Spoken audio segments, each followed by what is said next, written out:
Sant of the Secret Service. Preface. About Jerry Sant. To those who, like myself, have moved in the continental underworld of spies and spying, the name of Sant of the Secret Service is synonymous with all that is ingenious, resourceful, and daring. In the intelligence departments of London, Paris, Rome, and New York, the name of Sant of the Secret Service is today one to conjure with. Cheerful, optimistic, and the most modest of men, Jerry Sant has seldom spoken of his own adventures. The son of a certain nobleman who must here remain nameless, and hence the scion of a noble house, he has graduated through all stages of the dark and devious ways of espionage. Our first meeting was 10 years ago, in the Tribune at the Battle of Flowers at San Remo, where, to be exact, we were fellow members of the committee, and it is because of our old friendship and the fact that we have been fellow spies up and down Europe that he has permitted me to write down these intensely absorbing memoirs of exciting and unrecorded adventures in defeating the Hun. William le Queux, Devonshire Club, London, 1918. Chapter 1. Espionage in Piccadilly. The place. The curb in front of the Criterion at Piccadilly Circus. The time. 5 minutes past 3 on a broiling afternoon in July. As an idle lounger, apparently absorbed in contemplation of the ceaseless tide of human traffic that ebbed and flowed, I stood gazing along the famous London thoroughfare. In truth, I was keenly alert to every movement about me, for I had extremely important Secret Service work in hand. I took out a cigarette, tapped it mechanically, and slowly lit it, preparatory to crossing the road to Shaftesbury Avenue, when suddenly, from the procession of hurrying vehicles, a taxi detached itself and drew up to where I stood. I caught a momentary glimpse of a woman's eager face, half shaded by a fashionable hat. The next moment I was seated beside her, and we were bowling smoothly along Piccadilly. "Ah, mon cher Monsieur Jerry," exclaimed my pretty companion. "Well, has anything serious occurred?" she asked breathlessly, with her fascinating French accent. "Listen, my dear madame, and I will explain," I replied. "Heck has sent me over from Paris in order to see you. I arrived only this morning, and am returning this evening. Something very serious is on foot, and Heck wants you to get leave of your chief and come over to help us. And here perhaps I may introduce my companion a little more fully. Gabrielle Soyer was a female agent of the British Secret Service, who had distinguished herself in her profession times out of number, both before and since the outbreak of war. Dark-haired and handsome, she inherited from her French father that seemingly irresponsible and irrepressible gaiety which so many of her countrywomen exhibit. From her English mother, no doubt, she had acquired the sterner, almost masculine, qualities which her femininity concealed but did not suppress. A splendid linguist, speaking several European tongues to perfection, she could, on occasion, pass as a native of some other countries. And one of her most amazing feats had been a journey right across Germany from Holland in wartime, in the character of a young German Fräulein travelling to take up a position as governess in East Prussia. Added to her linguistic abilities, she possessed nerves of steel and a quick, subtle brain, which saw the real significance of many an almost unnoticeable incident. Nothing was too big or too small for her attention. I knew her well. I had worked with her in more than one affair of international importance, and it was at my suggestion that Armand Heck, the astute chief of the French International Secret Service Bureau, had applied for her to assist in the difficult task that lay before us. "Something fresh this time?" queried the chic little lady as we drove along. "And pray, who has applied for me?" "I have," was my reply. "A very difficult task is before me, involving the risk of many lives, and you are the only woman I know in whom I can place absolute trust." "Except Doris, eh?" she flashed out, turning to me with a quizzical smile. She was referring to Doris Ray, my well-beloved, who lived with her mother in a quaint old timbered house buried deep in Worcestershire. In the stress of my war work, I had seen her but seldom for the past 2 years, for I was constantly on the move, but the bond between us was none the less true and perfect, and I nodded to my companion with a laugh. The time slipped by as I gave Madame Gabrielle her instructions.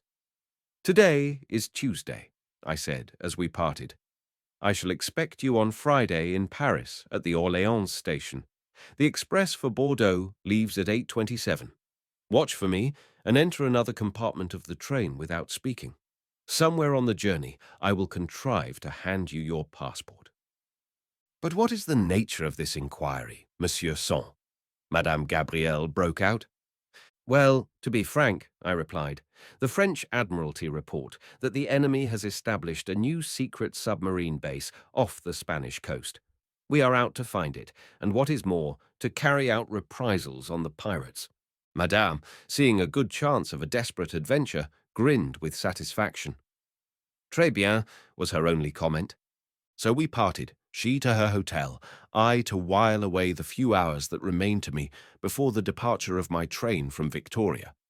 I went along to White's in St. James's Street for a cup of tea, and after buying some packets of Dutch cigarettes, which I purchased with a purpose, looked in at my own flat in Curzon Street. The place seemed close and musty nowadays. After a brief conversation with Doris over the telephone, I started out to walk to the station. But I was not to get away from London without a startling surprise. I have never been able satisfactorily to account for the adventure which befell me as I strolled through St. James's Park on my way to Victoria. Whether I was the subject of an attack by a mere footpad or by some tool of our enemies who knew of my work and mission, I cannot say. But one of those strange premonitions which come so frequently to men who, like myself, carry their lives in their hands, as all spies do, undoubtedly saved my life. Since I left Madame Gabrielle, the weather had changed. Heavy clouds had rolled up, as if a storm were threatening, and it had grown very dark. Having time to spare, I had intentionally made a detour from my direct road, and I was in a lonely pathway when something, I know not what, made me suddenly face round, with every nerve and muscle braced for instant action. I was only just in time. From the grass at the side of the pathway, a man leaped at me. In the gloom, I caught sight of his upraised arm and the flash of a knife. It is hard to catch the practiced student of jiu-jitsu unawares, and that fascinating form of self-defense has been one of my special hobbies. Like a flash, I jumped in to meet the charge of my assailant. Before his knife could descend, my right arm was crooked into his, and I had his wrist in the grip of my left hand. Flinging my whole weight forward, I wrenched his right arm savagely backward and downward. With a half-stifled scream of pain, the man toppled over backward, his head striking the ground with a crash that left him senseless. Here was a pretty coil. I dared not wait to give the man into custody, for that would have meant police inquiries and endless publicity, to say nothing of missing my train and a fatal delay to my important mission. And just now I could not afford publicity, so I decided to leave him alone, to take his chance and make his own explanation if necessary. Picking up his knife, I thrust it deeply into a flower bed and, stamping it well down with my heel, hurried on to the station and was soon on my way to France. Who and what my assailant was I never heard, but I pondered over the incident a good deal on my journey, for it may have meant that my mission was already known. Still, this was unlikely, so I merely decided to keep an extra sharp lookout.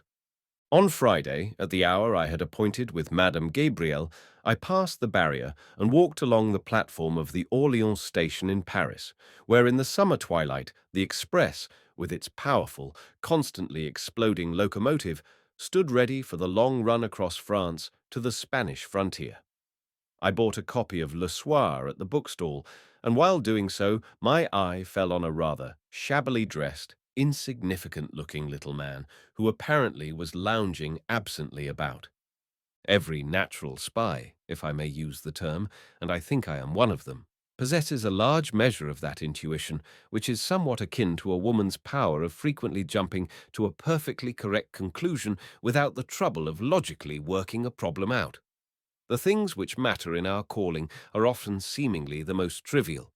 There was nothing about this shabby little stranger to call particular attention to him, yet from the moment I saw him, I felt instinctively that in some way my lot and his were bound up together, and try as I would, I was unable to shake off that feeling. How far I was correct, the sequel will show. As I entered the train, I saw Madame Gabrielle, carrying her dressing bag and followed by a porter with her hand luggage, pass the window of my compartment and enter a first-class carriage nearer the front of the train. Her eyes met mine as she passed, but she gave no sign of recognition. Of the little shabby man I saw nothing, though I kept a sharp lookout, and I concluded at last that he had left the platform. All through that night the train roared onward by way of Orléans and Tours down to Bordeaux. I slept, as I usually do, but dreamed in a manner quite unusual with me. Throughout the night my sleeping thoughts were harassed by that shabby little man who had, I seem to feel no doubt, witnessed my departure with a perfectly definite object. Perhaps I may be permitted to say here a few words about myself. I am a cosmopolitan, the subject of no country, though through my parents my sympathies are more English than anything else. British when in England, I am a Frenchman in France, an Italian in Italy, I can be a German in Germany, or a Spaniard in Spain. The explanation is, of course, that I have led a wandering life, being of almost every nationality by turn, and nothing for long. My adventures have been facilitated by the fact that I happen to have known several languages from my earliest childhood. Whoever is born in Smyrna, as I was, has truly a ready-made profession in the matter of languages. At 10 years old, most lads in Smyrna can speak 4 or 5 tongues, and, in addition, I developed early a peculiar gift for languages and an insatiable desire to speak as many as possible. Thus, all the principal European languages became equally familiar to me, and I speak them all almost as well as if each were my mother tongue. It was to this gift of languages that I owed my entrance to the ranks of the French Secret Service. When still quite a boy, I found myself, through a peculiar chain of circumstances, a homeless outcast in Paris. I had been tramping the boulevards, and tired and hungry, had sat down with my back resting against a big tree. I was half asleep when I was roused by 2 men talking in a queer Dutch patois, which I happened to understand. I suppose they thought they were alone, or, at any rate, that no one who might overhear them would be likely to understand their lingo. They were laying their plans for a daring raid on the house of a famous Paris banker. Boy as I was, the situation fascinated me, and as night drew on I shadowed the men and was the means of bringing about their capture under dramatic circumstances. They proved to be a much-wanted pair of international crooks. The affair brought me some credit with the French police, and in the end, finding out the value of my linguistic achievements, they began to employ me on small undertakings. I did well, was gradually entrusted with more important work, and was finally given regular employment. Such was my introduction to the world of espionage. But to return to my story. At 6 o'clock on Saturday morning, we drew into the great Bastide station at Bordeaux, where the train had half an hour's wait. I alighted with all the other dishevelled passengers to scramble to the buffet for our café and lait and brioche. In the scramble I pushed past Madame Gabrielle, who looked somewhat untidy after an obviously sleepless night, and as I did so I slid into her hand a little parcel screwed up in brown paper.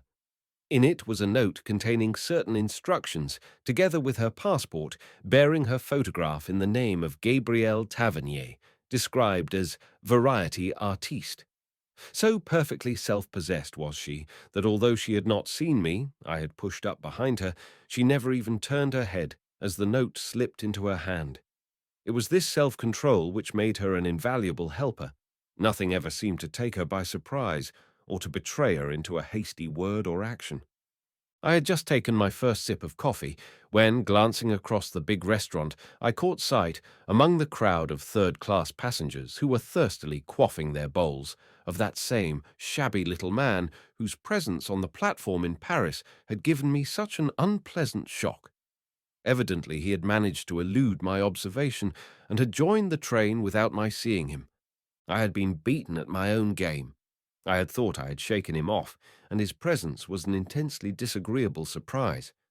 There was, of course, no very obvious reason why he should not be a perfectly harmless fellow traveller, but I was absolutely convinced in my own mind that his presence here in Bordeaux was in some way connected with my mission, and that it boded me no good. Slipping from the station, I hurried across to the Place du Pont, where I knew there was a public telephone. I knew, of course, the password which cleared the lines for official messages, and in less than 10 minutes I was in communication with Armand Heck at his house at Saint-Germain outside Paris. To him I briefly explained how matters stood. "I quite understand, Sant," he said. "Leave matters to me and continue your journey. Bon voyage. I shall read the Matin every day." Then I rang off and hurried back to the station just in time to catch the train as it drew out for the Côte d'Argent, the Silver Coast, as the French call that beautiful Biscayan seashore between the estuary of the Gironde and the golden sands of Spain. Through the miles of flat pine woods of that lovely marsh country called the Landes, where the shepherds stride on their high stilts and watch the trains go by, we sped ever south, by way of the ancient town of Dax and on to sun-blanched Bayonne. Now we were rapidly approaching the Spanish frontier, and I wondered what was transpiring between Heck in Paris and the officials at Hendaye, the last French station, where the agents of police were stationed to prevent German spies from entering France by that particular back door. I was soon to learn that Heck had not been idle. Late in the afternoon the train pulled up at Hendaye and, as it seemed to me, had hardly halted at the platform when I caught sight of my shabby little man being escorted from the station in the relentless grip of a couple of stalwart French gendarmes. Evidently Heck was taking no chances, and I breathed a sigh of relief at the removal of my incubus. It turned out later that the shabby little man was a clever German spy, and of course he paid the invariable penalty. Very soon the train moved across the long bridge over the river to Irun and beyond. Thus we arrived at length at San Sebastian, the Brighton of Spain, at that moment in the full height of the sea-bathing season, and crowded with a motley assembly of Europeans of all nationalities, with, of course, a liberal sprinkling of desperate adventurers ever on the lookout for any crooked undertaking that promised plunder and profit. Our plan, of course, was to avoid the slightest appearance of hurry. Anything in the shape of undue eagerness and haste might well mean arousing the suspicions of the Spanish authorities, who, being neutral, might very easily arrest us both, especially if I were recognized, as was always possible, as secret agents of the Allies. I entered an open cab and drove to the old Hotel Escura, where in past days I had eaten many a meal and drunk many a bottle of choice wine. Madame Gabrielle, in accordance with our arrangements, had gone to the Hotel Continental in the Paseo de la Concha, the establishment most patronized by the gay society of Madrid, who loved to show off their Paris gowns and to exhibit, too often in the most plebeian fashion, the wealth which had come to them as a result of the war. For 3 days I remained at the Escura, so pleasantly situated behind the lovely lime trees in the Paseo de la Zuriola, and to which the smart, chattering officers of the unwarlike garrison, in their grey uniforms and peaked caps, resorted every evening. I had previously decided upon the character I would assume. It was that of a Dutch theological student. I gave out that I spoke no Spanish, of course I spoke Dutch, and pretended a vast interest in visiting the ancient churches, San Vicente in the old town, Santa Maria at the ascent of the Mont Urgul, and the beautiful old churches of Hernani and Aspatia, as well as the prehistoric rock caves of Landabasso. All the time, of course, I was keenly on the alert, my ears ready for any scrap of information that might chance to come my way. One day I had been visiting the little village of Azcoitia, the birthplace of Loyola, the founder of the Jesuits. At a pleasant old fonda close by, I had dropped in for a dish of olla, that kind of stew so dear to the Spanish palate, when, at a table nearby, I noticed 2 middle-aged men who quite obviously were not Spaniards. Apparently they were Italian, for they spoke that language, and their clothes had obviously been made by an Italian tailor. But I noticed instantly a fact which at once aroused my suspicion. The boots they wore were of German manufacture. Men's nationality and habits are often betrayed by their footwear, and my observations on the boots and shoes of people of both sexes have seldom led me wrong. Indeed, I always pay the closest attention to clothes, for nothing will so completely give away an assumption of a pretended nationality so promptly as an error in dress. Every scrap of clothing I was wearing had been bought in Holland, and I was sure of my disguise. My suit I had purchased of Boozer in the Kalverstraat in Amsterdam. The pseudo-Italians, carefully got up as they were for the part they were playing, had forgotten one important item, and I had little difficulty in coming to the conclusion that they were really Germans. I decided to keep a sharp watch on them. The question was, were they watching me? I dawdled over coffee and cigarettes till they rose to leave, when I paid my bill with the intention of tracking them back to San Sebastian. Unfortunately, I was balked immediately. Fond of exercise, I had walked out to Azcoitia. The two strangers had driven, and I had the mortification of seeing their carriage start for the city. It was useless to attempt to follow. They were out of sight long before I could have hoped to get the slow-moving Spaniards to provide me with a carriage. There was nothing for it but to return as I had come and keep a sharp eye open for the mysterious strangers. It was evident that if they really knew me, they must have satisfied themselves that for the present, at any rate, I was actually idling and that there was nothing doing. Returning to the Escura, I wrote out an advertisement which I sent to a certain address in Paris. I knew that it would appear immediately in the personal column of the Matin. It was in French, but the English translation read, Isis. Mother has fortunately passed crisis, and going on well. Felox. This advertisement, I knew, would appear both in London and Rome as well as in Paris. To the uninformed it would appear innocent enough, but certain persons in the Allied capitals knew that Felox was myself, and reading the announcement would be reassured as to the progress of my secret mission. Next day I spent idling about the beautiful blue bay of La Concha, taking my evening aperitif at the casino, and after dinner I spoke to Madame Gabrielle over the telephone. I told her, of course, about the two mysterious strangers, giving her as full a description as possible of their appearance, and urging her to keep the keenest watch for them. When I returned to the Palm Lounge, a page boy brought me a telegram addressed to Van Hecker, the name by which I was known at the hotel. Opening it, I found that it had been sent from London. It was a cryptic message which read, Fontaine remains here. Goods marked CXB, arrived 14th, 23 cases. Awaiting samples, second quality. Without giving the least sign that the telegram was of any special interest, I read it through and carelessly slipped it into my pocket. But the news it contained was startling. It put an entirely fresh complexion on affairs, and it meant that I must act without delay.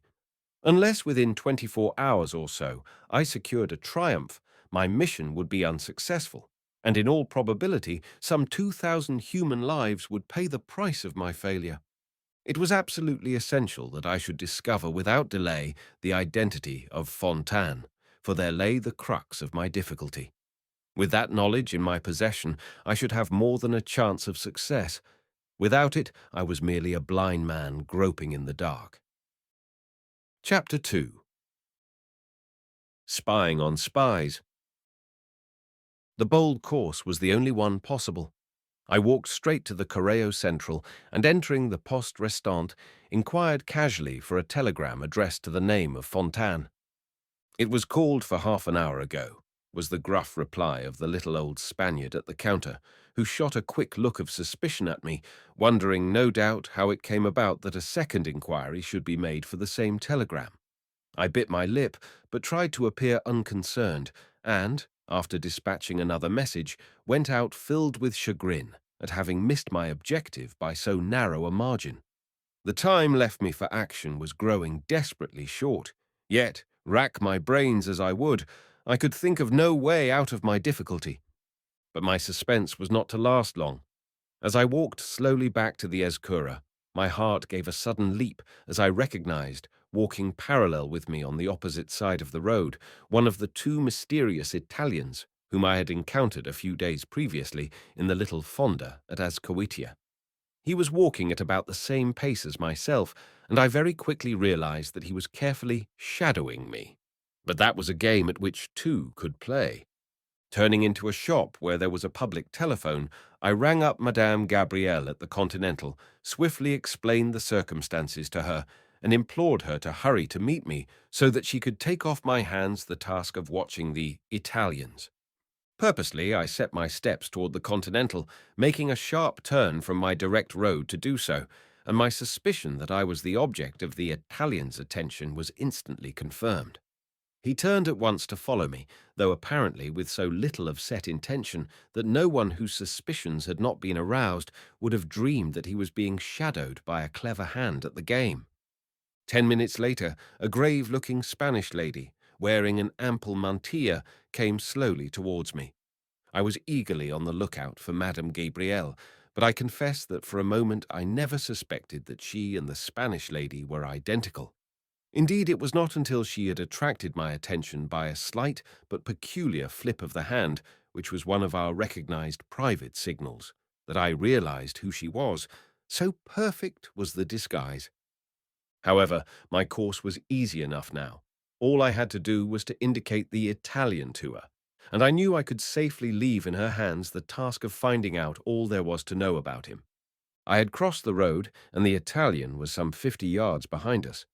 As Madame Gabrielle approached, I turned down a side street and, when I judged the Italian must be near the entrance, walked smartly round the corner to meet him. I had judged the distance well. We came into violent collision, and with every indication of helplessness that I could assume, I fell headlong into the roadway. Instantly, the Italian was all helpfulness and apologies. He assisted me to rise and helped me to brush away some of the dust with which I was covered. Of course I could not, for this occasion at least, speak Italian, but the language of signs was sufficient, and at length I left him apparently much distressed and started for the Escura, limping with an ostentatious painfulness which I hoped would effectually convince my antagonist, firstly, that I was really hurt, and secondly, that I had not the smallest suspicion of his real identity and object. We signalled goodbye with every appearance of cordiality. I took good care not even to look round on my walk back to the hotel. I knew the Italian would be safely under the observation of Madame Gabrielle, and that I should get the information I wanted in good time. My spirits rose. I felt sure that at length I was on the right track. Returning to the hotel, I volubly explained my dirty and dishevelled appearance in full hearing of a small crowd of idlers in the lounge. I did not know whether among them there might not be another agent of our enemies, and, by way of concealing my suspicions, I spoke warmly of the essentially Italian courtesy of my late antagonist. It came out afterwards that I had done a good stroke of work.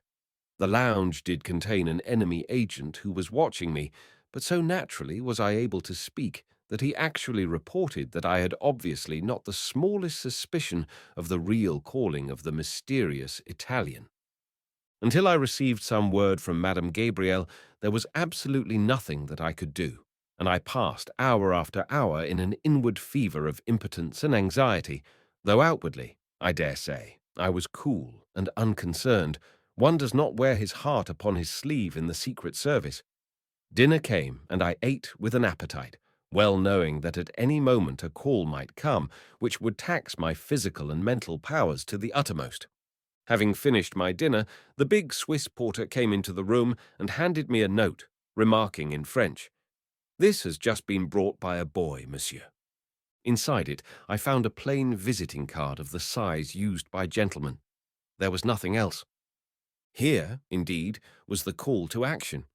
That plain visiting card was a signal from Madame Gabrielle that she was hot on the scent, but that either because she feared she might be under suspicion or would not run the risk of her message falling into the wrong hands, she could not write a letter. In any case, it was an urgent call for urgent help. The hunt was up. Towards us, urged by the full power of her twin screws, a British liner was being driven at top speed by her giant engines. Awaiting her, securely hidden in some sheltered spot I had yet to find, was one of the undersea assassins of our enemy, and the lives of 2,000 men, women, and children were at stake. At last, the hour for swift, dramatic action had come. Certainly matters had now assumed a very critical aspect. I hurried out along the broad, tree-lined Paseo, where the moon was now shining brightly over the bay of San Sebastian, to the Hotel Continental. Here the gold-laced concierge told me that Madame Tavernier had left about an hour before. "Did she say where she was going?" I inquired. "Yes, to Santander," replied the concierge. The Hotel Europa she gave as her address so that we might forward her letters. She said she had not expected to leave so soon. The meaning of the visiting card was now plain. Evidently, the resourceful Madame Gabrielle had made some important discovery. She dared not communicate with me, but of course she knew I would make inquiries, and for this reason she had left her address with the hotel porter. But why had she gone to Santander? Cost what it might, I must find the answer to that question. "What about the gentleman who was with her?" I asked the porter, making a blind shot to try to find out something. "Gentleman?" he queried. Madame was alone in the omnibus, except for an Italian gentleman who went to catch the same train to Bilbao. An Italian gentleman, I echoed. Here might be the key to the mystery. He was about 40, pale, with a dark cropped moustache, and rather bald, eh? Yes, replied the man. That is Signor Bruno. What about his friend? I asked. He left for Madrid by the early train this morning, was the reply. Matters were now becoming clear. Evidently, the second Italian had cleared off, leaving Signor Bruno in charge of the developments of the plot. I had now to find Bruno, and through him to get on the track of Fontaine. Pleased with my success, I slipped a few pesetas into the willing hand of the concierge and left the hotel, directing my steps back to the Escura. Why had Madame Gabrielle left for Santander, when obviously San Sebastian was the real centre of the plot? The cryptic telegram I had received told us that. It was, in fact, a spy message sent from Holland, which had been intercepted by the French Secret Service and duplicated to me. The real message, of course, had been duly handed to Fontaine at the post office in San Sebastian. How to get to Santander was now the problem. The last train had gone, but after half an hour's deliberation, I hit upon a plan which at least held out a good promise of success. I returned to my hotel and gave strict orders that, as I was not feeling well, I was on no account to be disturbed until noon the following day. It was just 2 o'clock in the morning when I rose and exchanged my Dutch-made clothes for another suit, so glaringly redolent of the American tourist that no one, seeing me in them, would have associated me for a moment with the demure and retiring Dutch theological student, whose absorbed interest in old churches had been the source of many a friendly joke at the hotel. A false moustache helped further in the metamorphosis, and when I looked at myself in the glass I felt tolerably certain that I should pass even a close scrutiny without arousing suspicion. Still, I meant to take no chances. The hotel was now profoundly silent. Here and there a single electric light glowed, left for the convenience of visitors who might be moving about late, but there was no night porter, a fact which I had previously ascertained. Carrying my boots in my hand, I stole noiselessly to a little side door, and dropping a few spots of oil on the lock and bolts to obviate any sound of creaking, I opened it noiselessly and stepped out into the old-world courtyard. The moon was high, and it was almost as light as day, but I had little fear of being observed. The courtyard could not be seen from the street, and at that hour there was little likelihood of anyone being about. The hotel garage was my objective. I had noticed a day or two before that among the visitors staying at the house was a young fellow who possessed a swift and powerful Indian motorcycle. I decided that the urgency of my business amply justified what might have looked like theft had I been detected. Drawing from my pocket the bunch of skeleton keys which I usually carry, I succeeded after a few minutes of perplexity in opening the sliding door of the garage. With the help of my pocket flashlamp, I picked out without difficulty the machine I wanted and filled up the ample petrol tank with spirit from one of the many tins lying about the garage. I was ready at last for my race to Santander. After a hasty glance up and down the road to make sure no one was in sight, I wheeled the machine through the courtyard, under the old archway, and out onto the broad roadway, closing and locking the door of the garage behind me to avoid suspicions being aroused. I knew the removal of the machine would probably not be noticed for a day, or perhaps 2, as the young owner had gone off with a companion on a fishing excursion. When I had reached some distance from the hotel, I lit the headlamp, started the machine, mounted, and rode away. From the map, I had carefully committed my route to memory, and I let the powerful machine all out.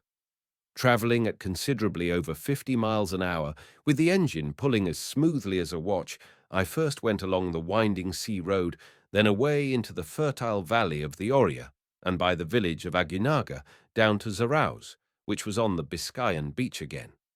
The early morning came, balmy and beautiful, as, covered with dust, I shot down the steep winding road into the chief centre of the life of Santander, that spacious promenade known as the Muay, with its luxuriant gardens, from which I could see the blue mountain ranges of Solares, Valnera, and Tornos beyond. Once in the gardens, I dismounted, and watching for an opportunity when I was unobserved, I wheeled the motorcycle into some low bushes, where I abandoned it. Thence I strolled down to the dock, where in a narrow, unclean street I soon found a dealer in second-hand clothes, of whom I purchased a most unsavoury rig-out. It was evident that the man was well used to proceedings of this kind, and, as his business quite clearly depended upon his knowing how to hold his tongue, if he were paid for it, I paid him generously, and was quite assured my secret would be safe with him. He took me into a dark little den at the rear of his stuffy shop, where he helped me into my disreputable disguise, adding here and there a skilful touch which showed me plainly that he was no novice at the business.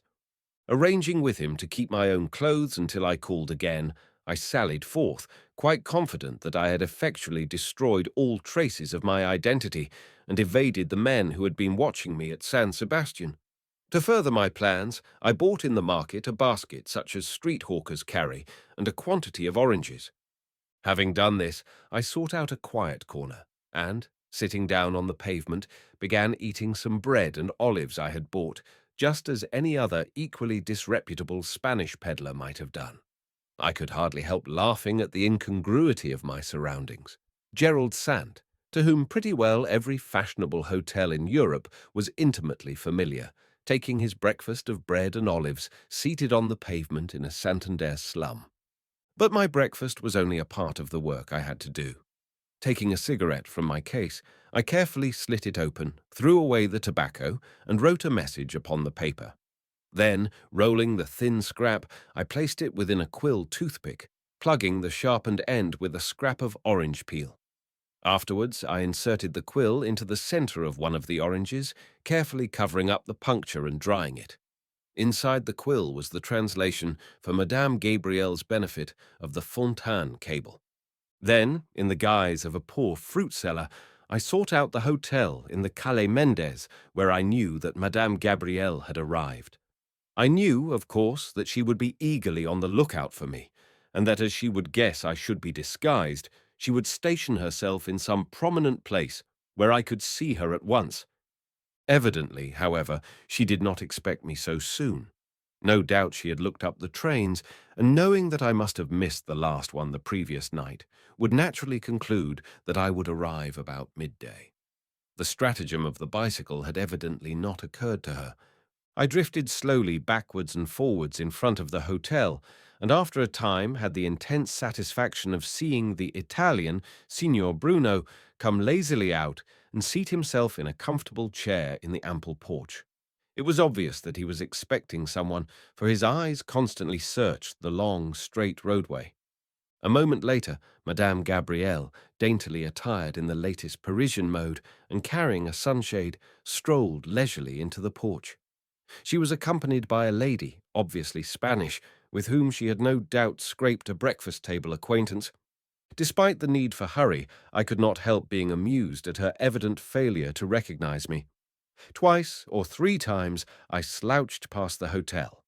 The next time I caught her eye, and, as I made the almost imperceptible signal, I saw the answering flash of intelligence in her eyes. "What lovely oranges," I heard her say to her companion. "I really must have some." And she rose indolently and came down the steps to me.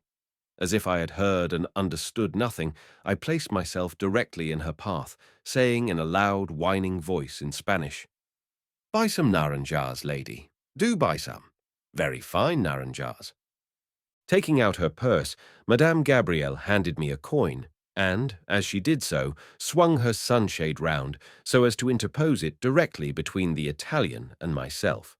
With the coin came a tiny folded note, which passed so swiftly into my hands that there was no prospect of the Italian observing it. "What beautiful fruit," she said aloud, adding in a faint whisper, "Be near the fountain in the gardens in half an hour." "Thank you, lady," I whined in Spanish in true hawker fashion, handing her the oranges. As I did so, I tapped one of them 3 times, taking care that she observed the action. It was enough for her swift intelligence.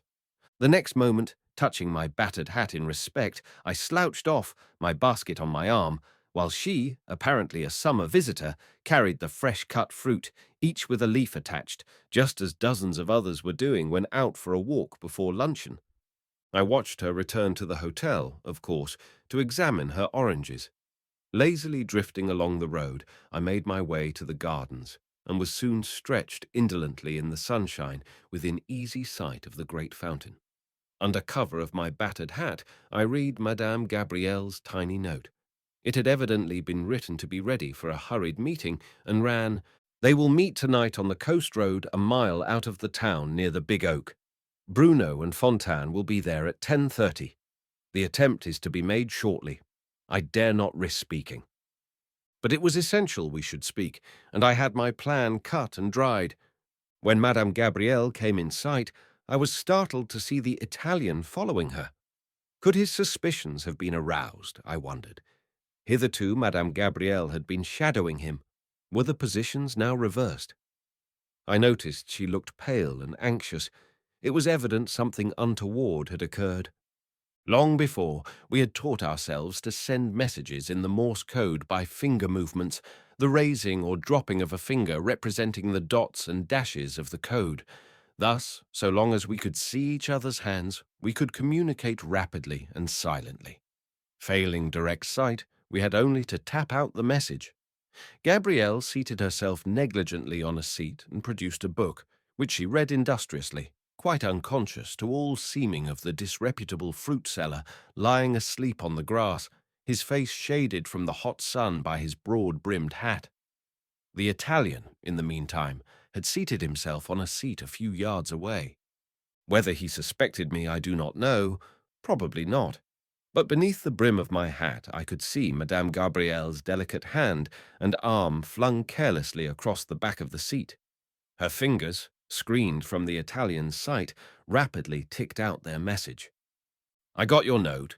It confirms what I have found out. The attempt is to be made tomorrow night.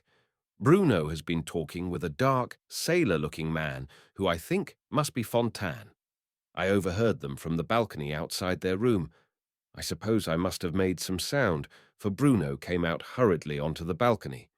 He looked as if he could kill me, and ever since he has been following me. I dare not attempt to follow him when he leaves the hotel this evening.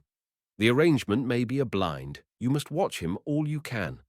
I will risk everything to get a message to you if I hear any more, but I am afraid I can do no good now." "You have done very well," I signalled back. "Go to the hotel and get on the phone to the British consul. Tell him to recall Jeans by wireless at once for instant action. I shall stake everything on tonight. After that, go straight back to San Sebastian and let it be clearly known in the hotel that you are going. We must throw Bruno off the scent." Madame Gabrielle signified that she understood, and soon after got up and moved listlessly away. She had no sooner turned the corner than the Italian rose and followed her. Of me he took no notice whatever, and apparently he had not the least suspicion that Madame Gabrielle and I had been in communication. I was burning with impatience to be off, but I dared not hurry. The Italian was evidently no fool. I lay still, apparently asleep, but keenly on the lookout. A few minutes later, the Italian suddenly returned. Evidently he meant to make sure I had no sort of association with Madame Gabrielle. Had I foolishly got up at once as soon as she went, his suspicions would almost certainly have been aroused. But I lay still, seemingly asleep, and, after a scrutinizing gaze at me, he turned away, obviously satisfied. The course was clear now, always assuming that the rendezvous arranged between Bruno and the supposed Fontaine was real and not pretended, but that I had to chance. As a matter of fact, the spot was well chosen for any business connected with the Hun's submarine activities. It was in a lonely spot, the road ran near the edge of the cliffs, and the coast at that point was studded with deep coves where a lurking U-boat could lie concealed without much fear of detection. During the afternoon, I saw Madame Gabrielle leave for the station in the hotel omnibus, the Italian following in a cab. So anxious was he to make sure she had gone that, as I heard afterwards, he actually followed her to the train and did not leave the station until after it had started. Probably his suspicions were lulled by the pretty little Frenchwoman thus leaving the field apparently clear for him. But, be that as it may, he later walked straight into our trap. Chapter 3. Berlin's Secret Code. Towards sundown, I wandered along the coast road for some 3 miles until I caught sight of a great crooked tree which stood remote from the road at the head of a narrow cleft through which a steep track descended to the beach. I had very little doubt, when I had thoroughly examined the place, that it was an ideal spot for the Hun purposes. The pebbly beach sloped steeply into the water. It was evident that deep water came close in to the shore. The spot was far from any human habitation. The road was a lonely one, set back at this point at least a mile from the edge of the cliff. I knew that the superstitious Spaniards were not fond of being about the cliffs at night, and that if the U-boat pirates were really using the coast as a secret base, they would, if they took ordinary precautions, run very little risk of detection. My first task was to find a hiding place. After some deliberation, I selected a thick clump of brushwood which grew about half a mile from the point at which the track from the beach rose to the top of the cliff. Lying down at full length, I felt satisfied that I could see without being seen, and, pulling out the excellent pair of night glasses with which I had taken the precaution to equip myself, I prepared for my vigil. Just as sunset was darkening into night, I caught sight of 2 men coming along the road. Through my small pair of powerful glasses, I instantly recognized one of them as the Italian. The other, no doubt, was Fontaine. Their figures showed black and sinister in the last gleam of the sunlight. They were walking quickly, and Fontaine, if indeed it was he, carried in his hand a well-filled sack. As they drew near, they left the road and made straight for the edge of the cliff, disappearing into the cleft almost beneath the very branches of the big tree. It was now or never for me, and loosening my automatic in my pocket, I cast all prudence aside and raced at top speed for the cliff. Arriving at the edge, I flung myself flat on my face and peered over. Below, to my intense gratification, I could see assembled on the sands a dozen sailors in German uniforms, while only a few yards from the shore lay a big German submarine, its conning tower and fore and aft guns showing clear of the long grey hull which lay almost awash. The crew were being exercised along the sands, while Fontaine was handing to an officer a quantity of fresh vegetables, with a packet of letters and telegrams from the sack. Close by, the Italian and another officer, evidently the captain of the U-boat, were in earnest talk. The light was failing rapidly, and soon it became too dark to see more. A lantern twinkled on the beach, and I could plainly hear steps and voices ascending the rough path to the top of the cliff. It was essential I should hear more, therefore I took the desperate course. Swiftly climbing into the tree, I laid myself down at full length on a big branch which jutted out over the path. Preceded by a sailor bearing a lantern, 3 men came up the path. 2 of them I knew to be the Italian and the captain of the U-boat. The third was Fontaine, at whom I particularly wanted to have a look, for something in his walk reminded me of someone I had failed definitely to recall. As the sailor reached the top of the cliff, he turned and swung the lantern so as to show the last few steps of the rugged path. Its rays fell for a second upon the face of Fontaine, and I nearly fell from my perch with amazement. Willi Bernhard, by all that was wonderful. One of the Kaiser's most expert spies, who was head of one of the departments of the Königgrätzer Strasse, posing in Santander as a humble boatman. No wonder I had failed to recognize him until I saw his face. "No need for me to come any farther," said the deep voice of the U-boat captain in German. "We shall lie here until midnight tomorrow, and will expect you at sundown with the latest instructions. I only want to make sure the others are ready at their stations. And then," he added, with a cruel laugh, "goodbye, Athabasca." The Athabasca was the liner I had come out to save. I gritted my teeth with rage at his brutal callousness, and when I thought of the 2,000 or so lives dependent on the Athabasca's safety, I could barely restrain myself from emptying my revolver into his head. That, however, would have been merely suicide, so I bided my time. The Italian and Bernhard, as I may as well call him now, wished the captain au revoir and started to walk briskly to Santander. The sailors returned to the shore. Once the way was clear, I wasted no time. I am a good runner, but never in my life have I covered 3 miles as quickly as I did that summer night in my dash for Santander. I was elated beyond measure, for I had quite obviously dropped right onto the submarine supply base, the existence of which had for months been a practical certainty. And further, I had discovered the identity of Fontaine, the German spy who was acting as the post office of the U-boats and supplying them with all necessaries. It now remained only to smoke out the pirate's nest and destroy the whole brood. That cryptic telegram, which was delivered to me at the Escura in San Sebastian, had been sent to Bernhard in the name of Fontaine at the Poste Restante in San Sebastian and called for by the Italian. It was originally sent out by wireless, intercepted by the International Bureau, and retransmitted to me for my information and guidance. In the code of the Maritime Department of the German Secret Service at Kiel, when decoded it read, "Fontaine remains here. The following message is sent to Fontaine at your poste restante. Goods marked CXB, the wireless call letters for the British liner Athabasca from New Zealand, bound for London. Arrived, meaning due to arrive. 14th, today was July 12th. 23 cases, 23 o'clock continental time, in our time 11 p.m. Awaiting samples second quality. Samples in the spy code meaning submarines, second quality, German, first quality, meaning British. Thus, the submarine commander was informed of the coming of the great liner and was lying in wait in the calm, secluded cove, ready to pounce out and sink the great ship with 2,000 souls on board, including a large number of New Zealand troops.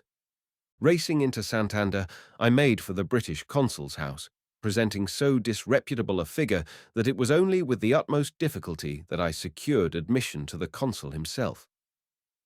"Has Jeans arrived?" I asked breathlessly, and, hearing that he was on his way at full speed, I told the consul what I had learned.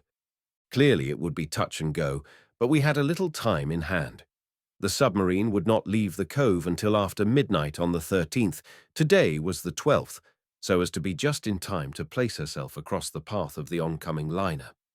About 7 o'clock next evening, lounging in the garish Café Suzio with its noisy crowd, I saw a tall English traveller in grey tweeds saunter in. After he had swallowed a drink, I rose and went out, and he followed at once. It was the commander of the British submarine 85, and on receipt of my wireless, he had come full speed to Santander. At that moment, his boat was lying off the port, skillfully screened behind a big British tramp steamer that was being used as a decoy. He had come ashore, apparently from the tramp, but really from his own boat, which had submerged the moment he left it. "Well, Sant," he said eagerly, "you've made a grand discovery. I got your wireless off Finisterre last night and came here full speed. Wilson is outside Bilbao and Matthews at Guion, both waiting. I have sent out a message to the squadron and we hope to make a big bag. But we'll get this friend of yours in the cove first anyhow. You'll come, of course." I eagerly assented, and we went down to the water's edge, where the tramp steamer's boat was lying in charge of 2 men whose merchant jack rig-out hardly concealed the purposeful British bluejacket. We were soon on board the tramp. A few minutes later the submarine rose noiselessly to the surface, close alongside, and we went on board. "Now for the cove," said Jeans as we dropped below. Crawling along dead slow in order that the noise of our propellers might not betray us to the enemy, we approached the cove. By this time it was dark. A mile from the cove, screened by a promontory of rock, we rose noiselessly to the surface. A collapsible Burthon boat containing 6 armed men put off to guard the approach to the beach. and once more we submerged and made for the cove, showing only 6 inches of our periscope above the rippling waves. There was just enough moonlight for our purpose, and as we drew near we were able to make out the enemy submarine lying just awash and presenting a magnificent target. Very few of the crew were on shore. Obviously, they were getting ready to leave. We could make out the captain walking up and down with 2 men that we knew must be the Italian and Bernhard. Jeans swung our ship slowly into position. The torpedo crew grouped themselves round the bow tube, and we waited the exact moment. It was necessary that most of the crew should be on board, for our landing party dared not risk a possible fight on Spanish soil, and if only one man escaped, we should lose our chance of a big bag of the pirates, since a warning that the plot was discovered would at once be sent them by wireless. At last the men began to go aboard. They were using a small boat which would hold only 3 men, and, as luck would have it, only the captain at length was left on the shore, talking to the Italian and Bernhard. The small boat, with only a single sailor in it, was being pulled ashore to fetch him when Jeans gave the single word, "Fire." Our boat reeled slightly to the shock of the departing torpedo. At the range of a few hundred yards, under such circumstances, a miss was out of the question.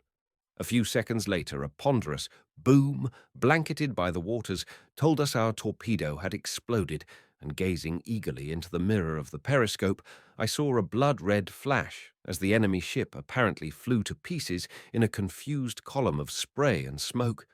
She must have been ripped open from end to end and, of course, disappeared instantly, with every soul on board. "Now for the rest," was Jeans's laconic remark, as we swung out to the spot where we had put the landing party ashore. They were there almost as soon as we were, bringing with them the captain, Fontaine, and the Italian. Dazed with the surprise and shock of the explosion, they had made no resistance to the rush of our men.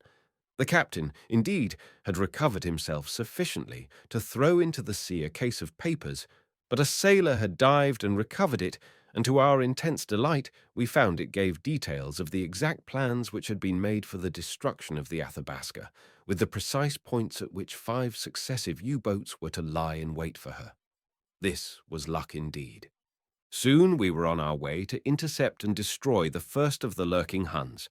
Running at full speed on the surface, we kept our wireless busy, and soon had the satisfaction of knowing that our dispositions had been made to circumvent the enemy's plots. Finally, nearing the scene of action, we submerged. I need not here describe the tension of the hours which followed. Amid the steady hum of the machinery, Jeans was constantly busy, now scanning the surface of the sea through our periscope, now giving a watchful eye to every detail of the submarine's complicated machinery.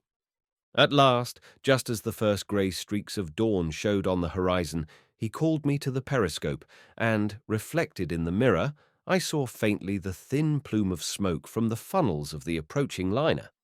We knew that somewhere in that zone an enemy submarine lay awaiting her prey. For half an hour we were keenly on the alert as we watched the approaching liner. The captain had been warned by wireless, and we knew there would be no lack of watchfulness on board. We could imagine the gun crew standing at their stations, every eye strained for the first sight of the enemy. It came at last. Almost directly between us and the liner, a German U-boat thrust her periscope out of the water and launched a torpedo.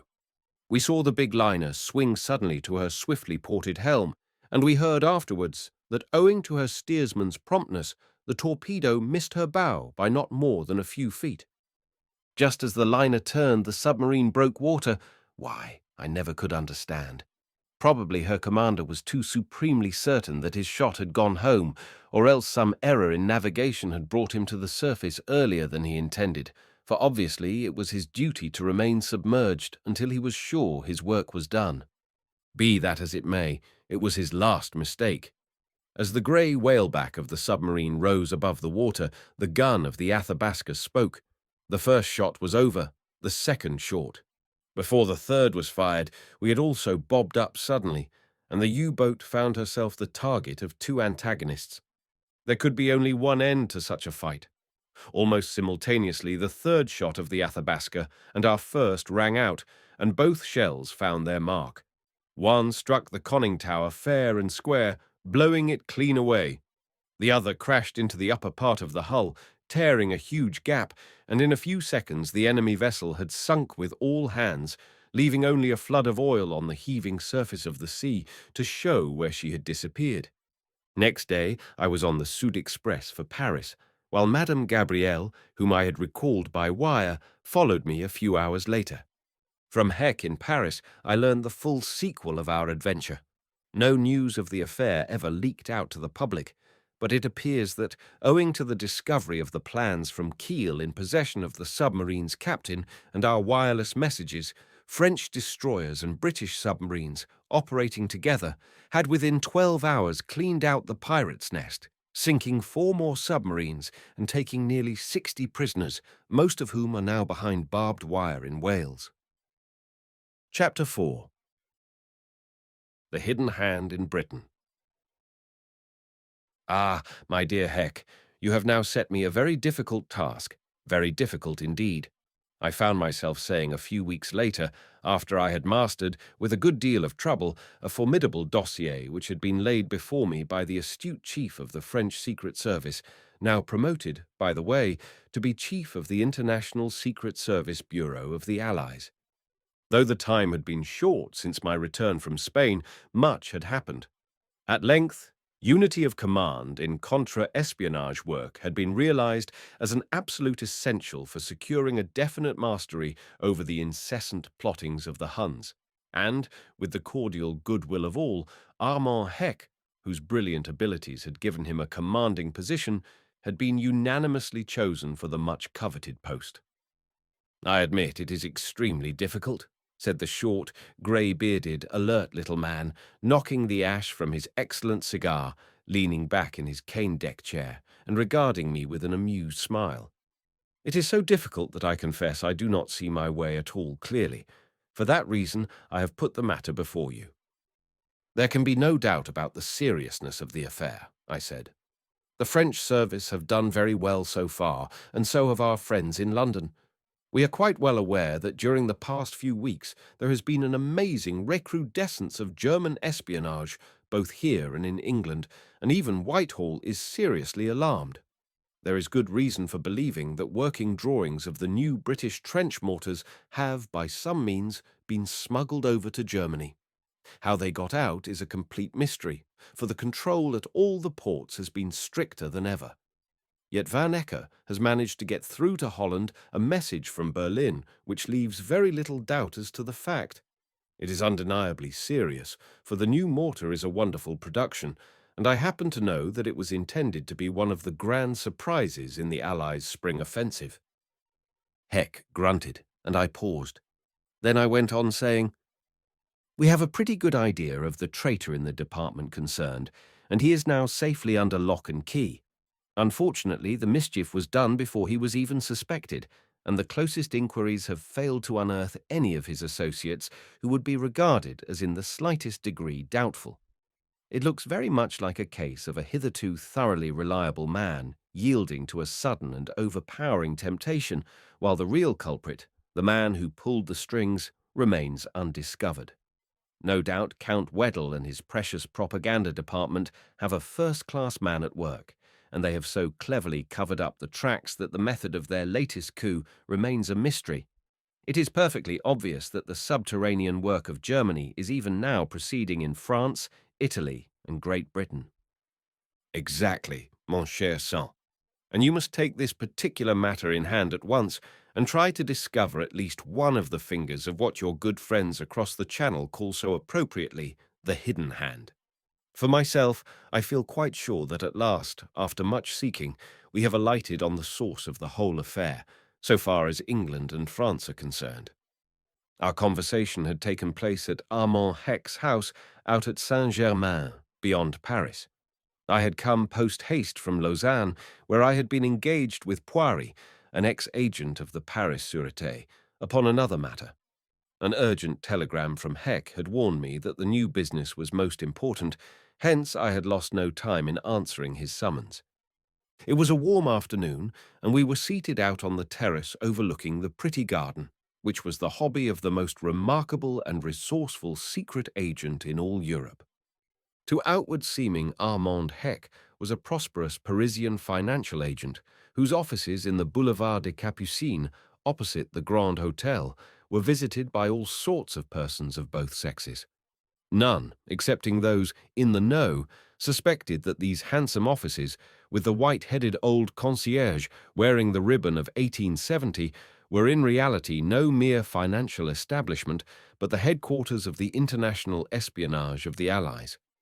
None realized that the crowds of speculators who flocked thither in the pursuit of ever-elusive wealth included among them dozens of men and women who day by day carried their lives in their hands, in their never-ending warfare with the unscrupulous and resourceful agents of Germany. None dreamed that to the busy staff, finance was a mere sideline, that their real interest was not the daily fluctuations of the bourse, but the thread of Hun intrigue which ran through all the crowded life of the gay city and was nowhere stronger than in the department of finance. "Now, Sant," said Heck abruptly, after we had sat silent for a few minutes while I ran over in my mind the essential facts of the new and tangled case. "You have seen the photographs and the dossier, and you understand the position. What is your opinion?" "There can be but one," I answered leisurely. "Before the war, Jules Cauvin, of Issoire in Auvergne, was a struggling corn merchant. He has since, in some unaccountable way, blossomed out into a man of wealth, and has purchased an important estate with money which has come from some mysterious source. Constant payments appear to reach him from a firm of motor engineers somewhere in England. In his sudden prosperity, he has bought a villa at Mentone, where he lives during the winter with his wife and family, and he is often seen at the tables at Monte Carlo.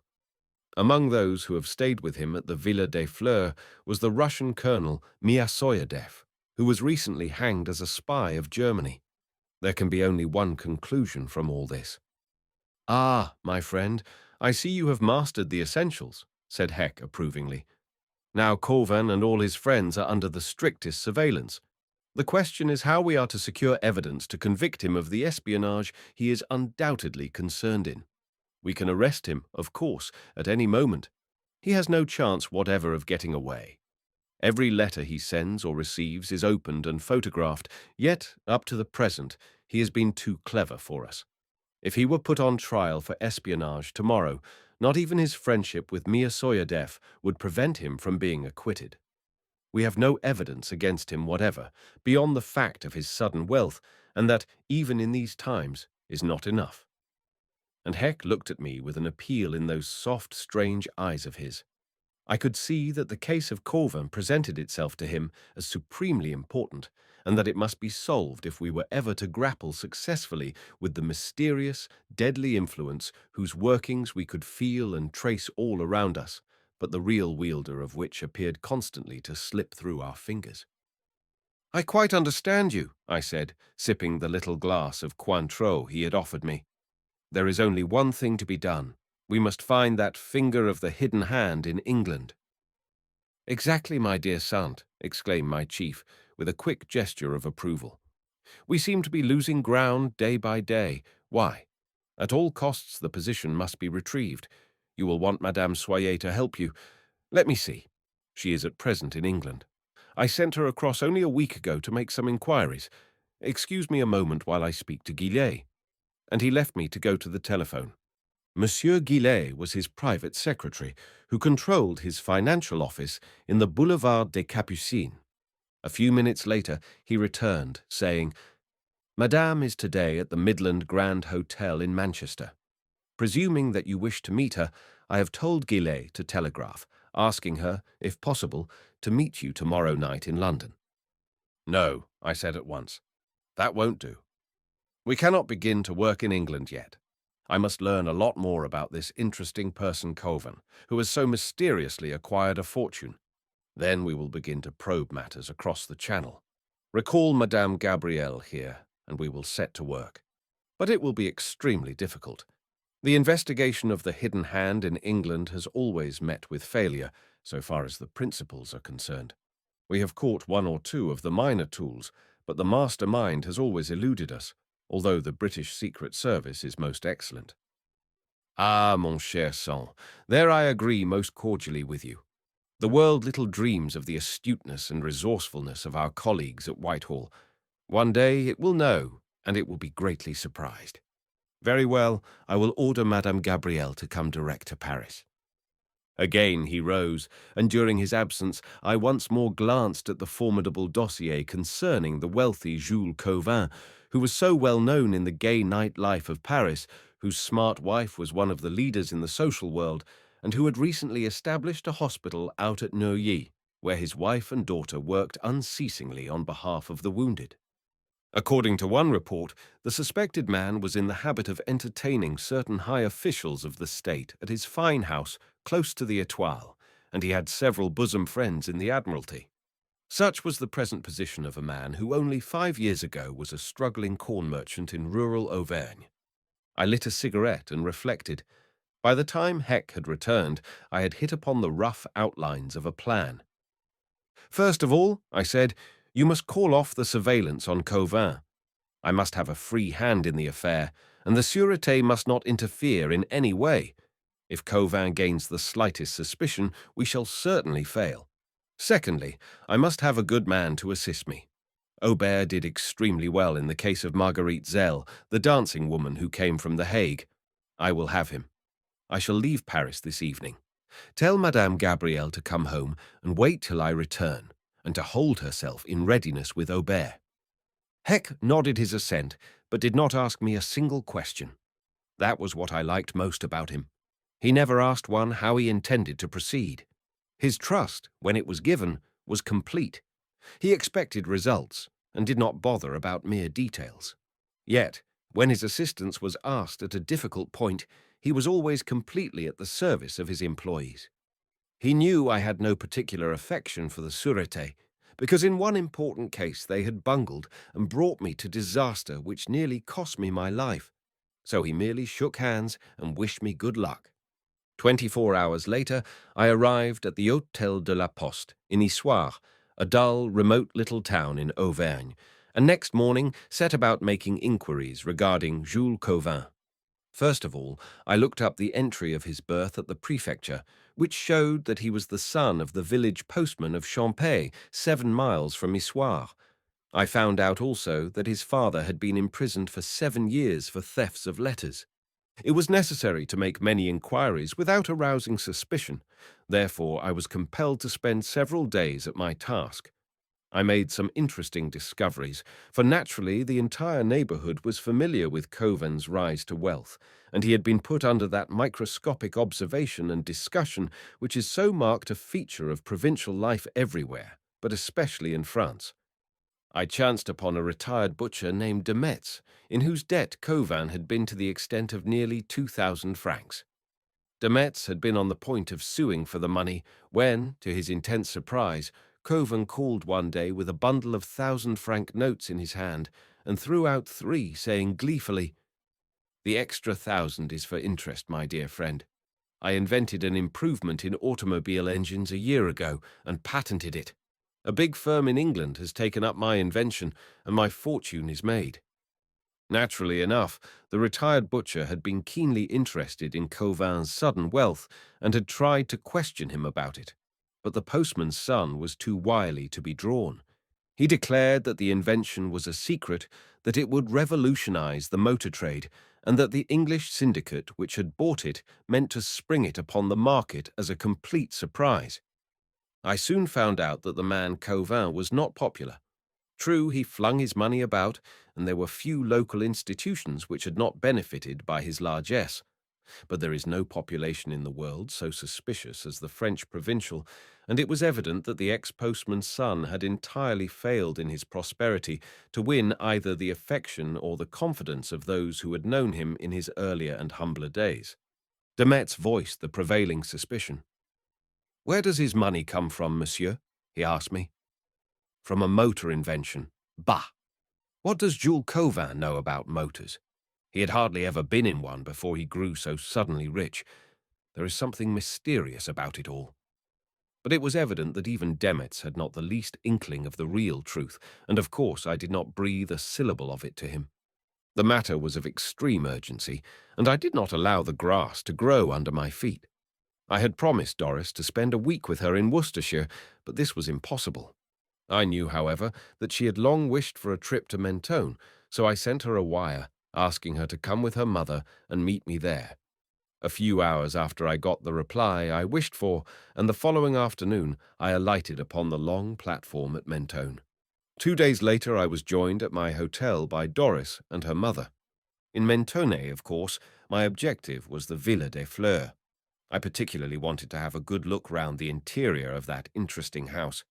Cauvin, of course, was away, and the house was shut up, but I learned that it was being looked after by an old woman, the wife of the gardener, and accordingly I hired a fiacre, and with Doris as my companion, drove out to the Villa des Fleurs. On the Côte d'Azur, the weather was stifling. Driving up the white, winding road of Castellar, we found the olives and aloes dry and dusty, and the land parched and brown. The Riviera is not gay in the dog days. At last we arrived at the villa, a great, recently built house of the flamboyant new art style, its green shutters closed, and the whole place silent and deserted in the burning sun. Roses and geraniums ran riot everywhere, but the gardens were kept spick and span, as became the winter pied-à-terre of a wealthy man. I posed as an Englishman who wished to view the villa, with the object of becoming its tenant next winter, having heard from a friend of Monsieur Cauvin that he might wish to let it. Doris, I assured the old gardener, a white-bearded man in a big straw hat and blue apron, was my sister. He took the bait readily enough and handed me over to the care of his wife, by whom we were conducted over the house. The house was most luxuriously furnished, and it was evident that popular rumours, for once, had not exaggerated Cauvin's wealth. Everything was in splendid taste, and bore the unmistakable cachet of a famous Paris firm of experts. Cauvin, evidently, was no fool. He had committed none of the absurdities of the average nouveau riche, but had wisely given experienced men carte blanche. The result was a mingling of luxury and good taste, which certainly could not have been expected from the son of a village postman. Chapter 5. The Perfumed Card. We passed from room to room, chatting freely with the old Frenchwoman, who garrulously told me everything I wanted to know, and showed not the least reluctance to discuss her master and his affairs. I had previously warned Doris to be on the lookout for anything of interest, and, pleased with the idea of helping me, she was keenly on the alert.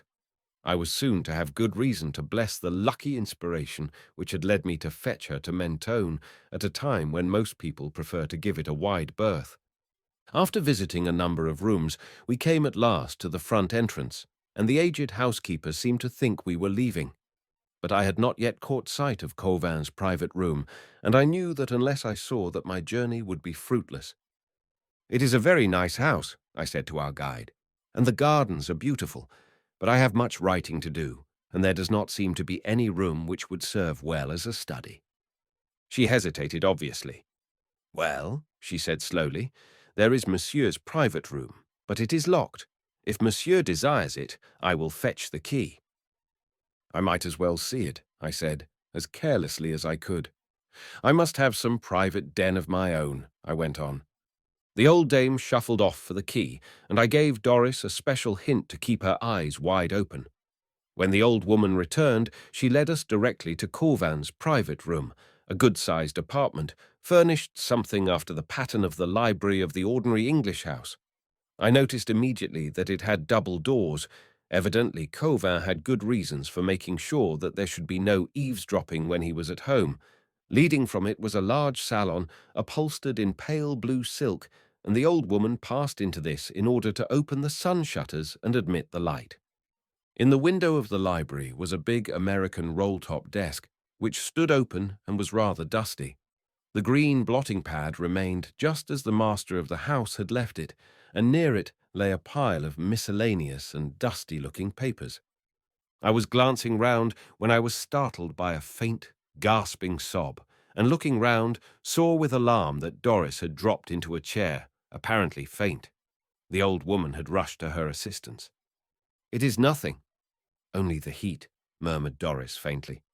"Please get me a glass of water." The old woman hurried away, and, much concerned, I bent over Doris. I had no idea that her illness was anything but real, and I was surprised when she said crisply but quietly, "Now is your chance." Then I realized her purpose and began a hurried examination of the desk, keeping my ears open for any sound of the old woman's return. But I could find nothing. Evidently Queux left little to chance. The drawers of the desk were not even locked, and I soon concluded that I had drawn a blank, and that the key to the mystery I was bent on solving must be sought elsewhere. Of course I was not surprised. It was not in the least likely that Queux would leave incriminating documents in his winter quarters, but in the work upon which I was engaged, it would never do to miss the opportunity that might be afforded by the momentary carelessness which is the ever-besetting peril of even the cleverest of rogues. As events proved, we were to learn once again the truth of the old adage that no man can be wise at all times. When the old lady returned with water, Doris soon recovered and assured the volubly sympathetic dame that she was quite herself again. As we stood for a moment saying farewell, her quick eye caught something which I had overlooked. "Why," she said, "here is an invitation to a wedding in England." And she picked up from a small side table, where it lay in a china bowl, a card printed in silver ink, an invitation, as she said, to a wedding, and printed in English. "Has Monsieur Queux many English friends?" I asked the old Frenchwoman, hoping that something useful might slip out. "Non, monsieur," she replied. "I do not think so. I have never seen English letters come, and you are the first Englishman who has ever been here." I glanced at the card with an interest I took care to conceal. It had been issued 6 months before by the brother of the bride, a certain Agnes Wheatley, and invited Monsieur et Madame Queux to be present at her marriage to Captain James Easterbrook of the Royal Fusiliers at St. Mary's Church, Chester. The address given for the reply was 118 Whitefriars, Chester, an address which I took early opportunity of scribbling upon my shirt cuff. Suddenly Doris, who had taken the card from my hand, raised it to her nostrils and sniffed at it. "Why," she said, "it is scented. I never saw an English wedding card scented before." And she sniffed again and handed the card to me. I raised it to my nostrils and decided that the odor was either that of lemon-scented verbena or the old-fashioned stag-leaved geranium. The scent was fast disappearing, and it was evident, from the age of the card, that it must have been very pungent when fresh. Small things mean much in our profession, and it struck me at once that Doris's discovery might be decidedly important. Here we had a perfectly innocent-looking invitation to a wedding in England, printed in quite the ordinary English style, and, judging from the type employed, evidently the work of an English printer. Yet the card, found by chance in the house of a foreign suspect, showed a variation from English social customs which Doris, womanlike, had instantly detected. The fact of the card being scented, had I been alone, would certainly not have struck me as being of any peculiar significance. Very few men, I am certain, would have given it a second thought. Yet the trivial circumstance was to be the means of leading us finally towards our goal. "Are you sure they never perfume wedding cards in England?" I asked Doris. "Absolutely," she replied. "I have never heard of such a thing. The card is of excellent quality, and, judging from the fact that the bridegroom is a military man, the parties must be of fairly good social circles, in which any departure from the accepted custom in such things would be regarded as bad form." Well, I thought, it may be important. At the same time, I realized that the card might have lain in contact with a scented handkerchief and thus absorbed part of the odor. As against this was the fact that the scent was not a common one. I decided in my own mind that the matter might be worth looking into, and, when the old custodian's back was turned, took the liberty of slipping the card into my pocket. Soon after, having learnt all I could about Queux and his abode, we left the Villa des Fleurs, and giving the old woman a handsome tip, returned to Mentone. The same evening I left for Marseille, Doris and her mother remaining behind for a day or two before returning to England. Somehow I could not dismiss the subject of the perfume from my mind. Why, I cannot exactly tell, for I could not see precisely the bearing of the card on the problem I had to solve. Was the perfume verbena or scented geranium, and had the card any special significance? Next day, in Marseille, I entered the shop of one of the leading perfumers in the Canebière and asked the young lady assistant whether she could identify the perfume for me. "Certainly, monsieur," she said without hesitation. "That is geranium." "Are you quite sure," I asked, "that it is not verbena?" "Monsieur shall decide for himself," was the ready reply, and the girl at once fetched samples of both perfumes. A single test was enough to show that she was correct. And then, recognizing the purpose of the card, though she could not speak English, she practically duplicated Doris's remark.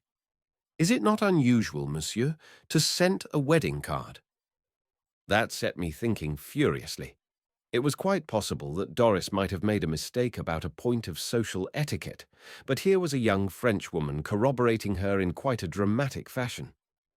"It is unusual. I suppose they are peculiar people," I replied as I left. It is one of the penalties of contra-espionage work that one becomes almost morbidly interested in the seemingly trivial. One of the first lessons to be learned is that nothing is so small that it can be safely neglected. There were, it was obvious, many ways by which the card might have become accidentally impregnated with the perfume. But my intuitive suspicions grew ever stronger, and at last I found myself convinced that there was something in it. In one particular, at any rate, the card was of first-rate importance. Try as we would, we had failed entirely to connect Coven with anyone in England. We were morally certain that he must be receiving messages and money in some subterranean way, but it was certainly not through the post, and up to the present we had failed to find, among his big list of acquaintances and friends, anyone whom we could reasonably suspect of being in touch with the hidden hand across the Straits of Dover. But there were many possible channels of communication through neutral countries, and obviously we could not stop them all. Now, with the aid of the wedding card, it seemed possible, always assuming the card to be genuine, that I might be able to locate one person at least in England who was upon extremely friendly terms with our wealthy suspect. That chance, at any rate, whether the perfume meant anything or not, I was resolved not to miss. Treachery was rife everywhere. In Russia, in Italy, in Romania, in Greece, and in other countries, men of apparently impeccable reputation were one after another being unmasked in their true characters of agents of the enemy and were paying the penalty of their perfidy. In France, several first-class scandals of this kind had recently absorbed the attention of the public.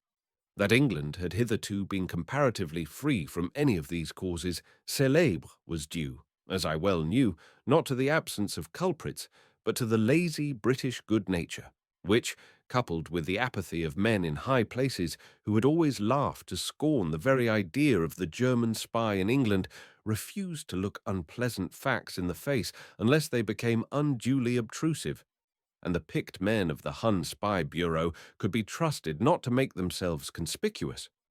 The great Hun octopus does not advertise its presence.